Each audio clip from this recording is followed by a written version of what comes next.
gather in honor of those killed on New York City streets. This past year, more than 100 pedestrians were killed by motor vehicles. On average, one pedestrian is killed every other day in New York City, and at least 23 cyclists have been killed in 2007. Bike memorials are crucial to keeping these people in our memories and in our hearts, and making us do everything we can that these crashes stop. We're here to remember Franco Sorcia. He was riding his bike, turning the corner here when a charter bus turning the corner here did not look for him, did not take the 1 second it took to look to see if the way was clear for pedestrians and cyclists, and he was smashed into right here and instantly killed. We have some members of the family here today.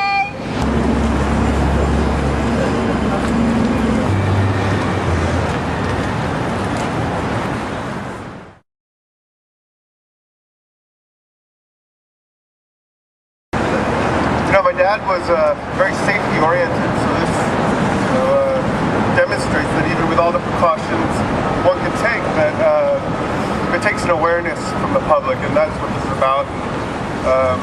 That's what I'd like to address.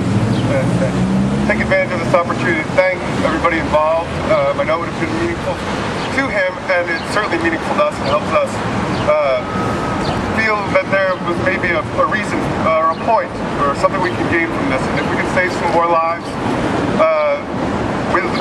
with the awareness that we can generate from our lot, then I think then there's something we've gotten out of it. David rode a bicycle every day, fair weather and foul, and he was a very careful rider. He always told me to watch out for opening doors.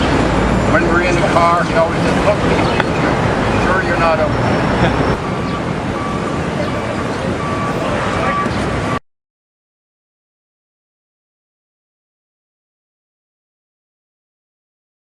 Today we're here to honor Craig Murphy.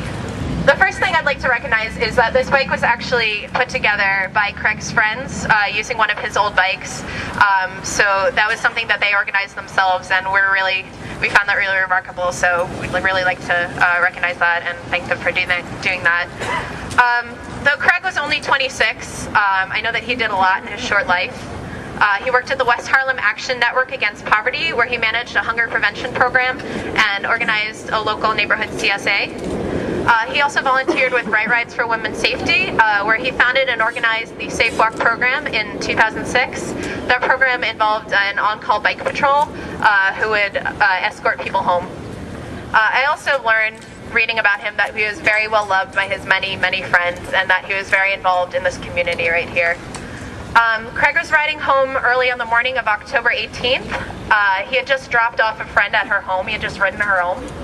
And on this street, he was struck by a turning truck right here on Union Avenue. We won't ever know what happened that night because, as far as we know, the only surviving witness is the driver of the truck. I had the pleasure of meeting Craig in a meeting. He was trying to organize Right Rides, and I really wanted to help him. And he's one of the coolest people I've met in Williamsburg. He was an amazing person, and I'm really sad for all of his friends that don't have him around, because, you know, I only knew him from one meeting and from passing him on the streets and, you know, high five, hey, what's up, on the bridge occasionally.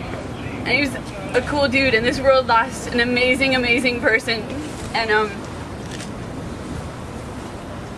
every ghost bike we make is made with a lot of love, but especially one of the reasons why I do this is because every time I hear a biker that's been hit, I wonder if it's one of my friends.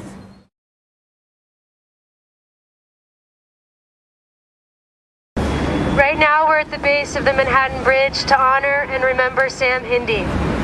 Sam died because he could not find his way, because the conditions at one of the most important bike connectors in New York City is simply not safe enough.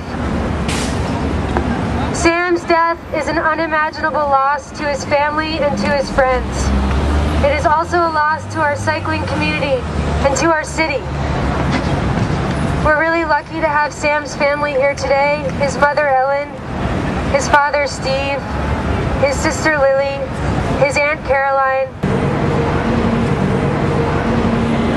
Sam had a great love of anything on wheels.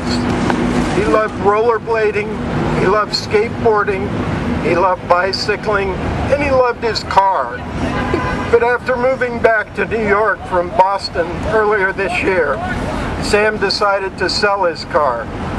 He was committed to going green, and he was very into the work of transportation alternatives, the Ghost Bike Project, and critical mass. He rode in memorial rides like this one today, and he tried to get me to join him in critical mass rides. Sam's preventable death has made us all see the importance of the work of transportation alternatives. America's in love with the internal combustion engine, but cars, trucks, and buses are killing and maiming pedestrians and bicyclists in New York City virtually every day. They are choking the street life of our city. Our thirst for fossil fuels is forcing us into horrible foreign adventures like the Iraq War, and it is destroying the atmosphere that enables our little planet to breathe. Something is wrong when cars, trucks, and buses are driving the people. I hope you will join our family, Sam, and transportation alternatives in their struggle to ensure safe streets for pedestrians and bicyclists and cars, trucks, and buses. Thank you very much. All right.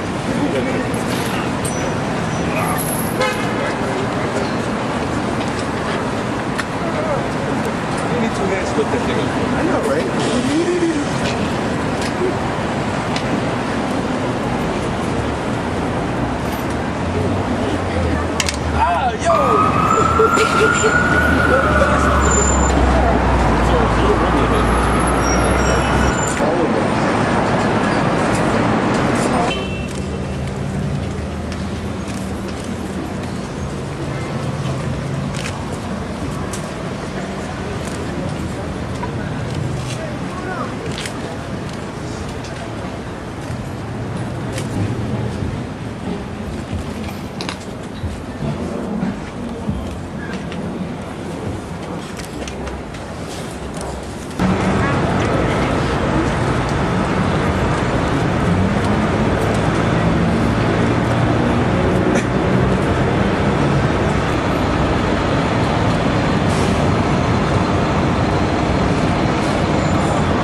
In honor of Anthony Delgado, Jeffrey Moore, Mark Krachevsky, Juan Solis, Luis Ramos, Carolina Hernandez, Elijah Rancher, Abian Rodriguez, Craig Murphy, Sam Hindy, David Smith, Franco Scorsia, 11 unnamed riders, and the countless pedestrians whose deaths go unreported and unrecognized. We ride with love in our hearts, with sadness for what has been lost, with rage that these crashes didn't have to happen, and hope that we never have to do this again. With these ghost bikes and memorials, we want to raise awareness about a bicyclist's right to the street and pedestrians' right to safe passage in the hopes that New Yorkers can change the climate on the road and learn to respect each other.